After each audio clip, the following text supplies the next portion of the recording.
जय माता दी बहनों और भाइयों, हमारे चैनल में आपका स्वागत है। आज मैं आपको नाग पंचमी की कथा सुना रही हूँ। अगर हमारे चैनल पर आप पहली बार आए तो चैनल को सब्सक्राइब करिएगा। जय माता दी बहनों।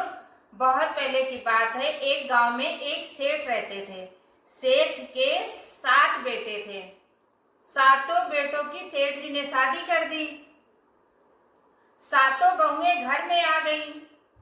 लेकिन बहनों, क्या होता है, जो 6 बहुएं थी उनके भाई थे और हर त्योहार पे आते थे, अपनी बहन को कुछ न कुछ दे जाते थे ससुराल में। जो 7वीं बहू छोटी वाली थी, उसके कोई भाई नहीं था। इस तरह से जो बड़ी वाली बहू थी, उसने सबसे कहा अपनी देवरानियों से कि चलो खेत से पीली मिट्टी ले आए और घर को लीपे। इस समय हरा हरा गोबर होता है, घर को अपने लीपे। सातों बहुओं ने सर पे डलिया रखी, हाथ में खुरपी लिया और खेत को निकल गई और खेत में जाकर के मिट्टी वो खोदने लगी।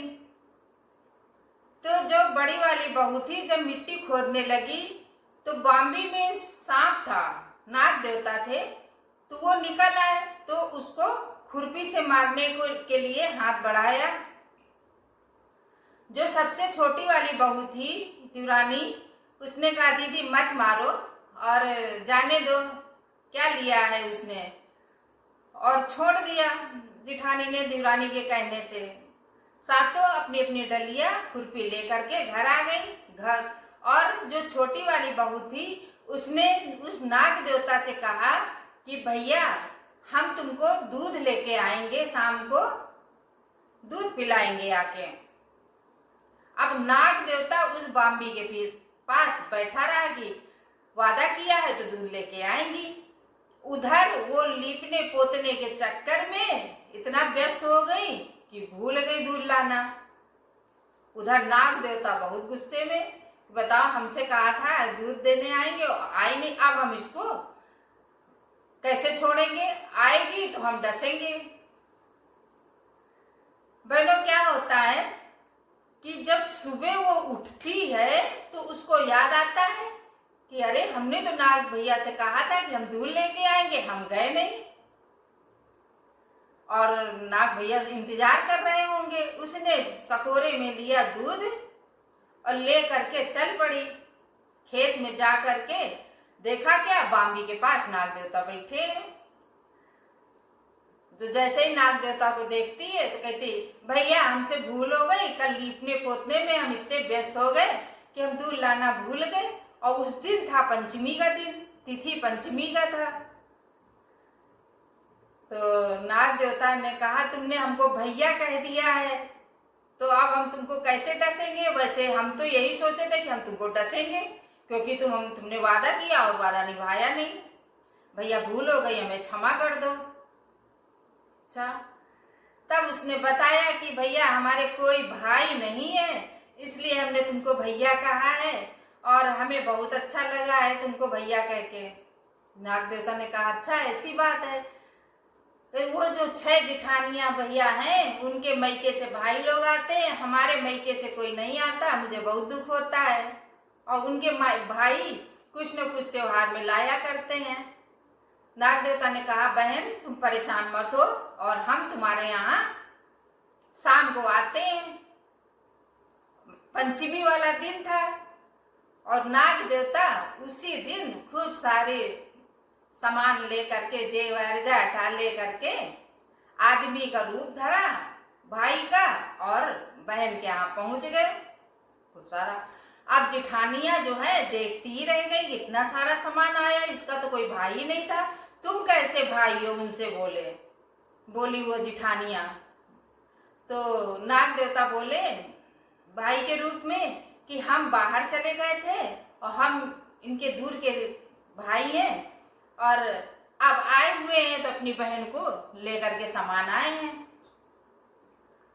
तो और सामान में बहनों क्या किया, गेहूं, चना, जेवर, जाठा, दूध, चीनी, खीर के लिए मेवा सब कुछ ला करके उस भाई ने रख दिया, नाग देवता ने। अच्छा, मुंह बोले भाई हो? बोले हाँ। अब तो भाई भाई मिल गया उनको।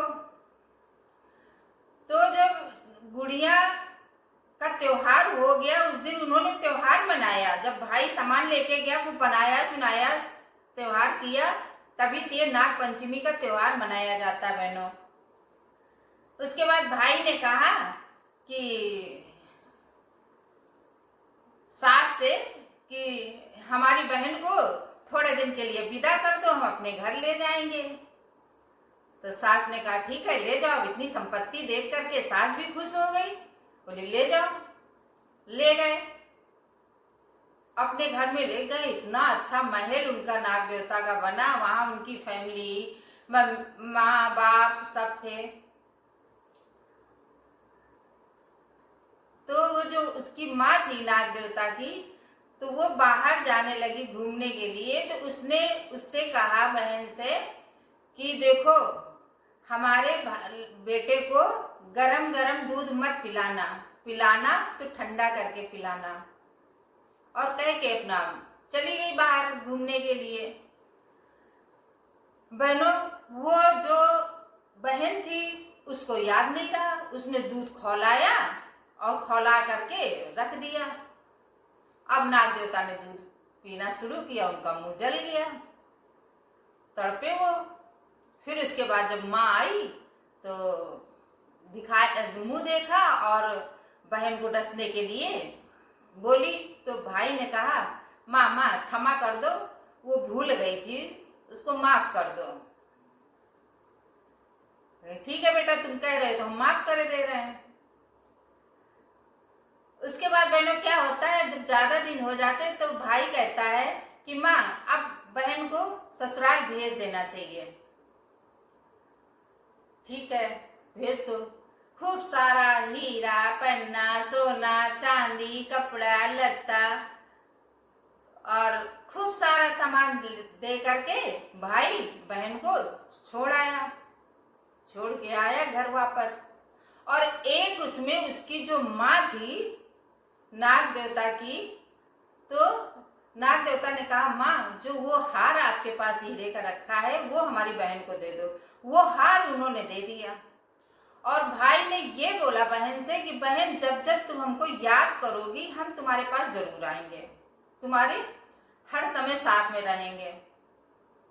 अच्छा, हार लेके धन संपत्ति लेके अपने घर आ गई ससुराल।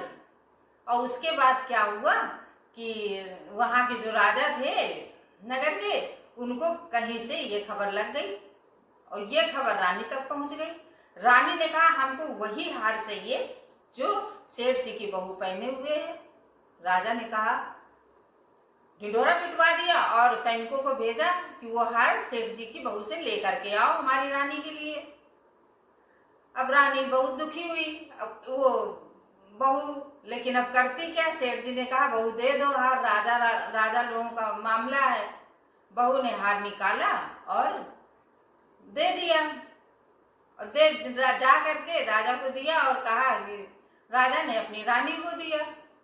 बहनों, रानी जैसे ही वो गले में डाली, इधर बहन ने भाई को याद किया था कि बहन, हमारा भैया, हमारा जो हार आपने दिया था वो रानी ने लिया है, राजा साहब ने मंगवा लिया है। तो जो वो हार था, जैसे ही रानी ने गले में डाला वैसे ही वो सांप बन गया। अब सांप बन गया तो एकदम से फेंकी और कहती है कि अरे अरे, इसने तो छल किया हमारे साथ। और राजा साहब को बुलाया और कहा हमारे साथ छल किया, ये तो हार नहीं, ये तो सांप है, नाग है। जब ये बात राजा ने सेठ जी को वहां खबर भेजी कि अपनी बहू को लेके आओ हमारे पास। राजा साहब सेठ अपनी बहुरिया को लेकर के वहां पहुंचे।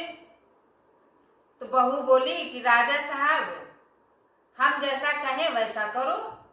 तो कहा क्या करें, ये हार हमको दे दो, ये हमारे भाई ने हमको दिया था उपहार में। तो राजा साहब बोले ऐसे कैसे दे दे तुमको, अगर हमको दे दोगे तो ये हार हमारे पास हार हो जाएगा। कहला ऐसी बात है, अच्छा दिखाओ भला। देखे हम कैसे तुम नाग को जो है हार बनाती हो। बहू ने उस हार को गले में अपने डाला तो वो हार हो गया। क्यों? भाई को अपने याद करती रही, वो हार हो गया।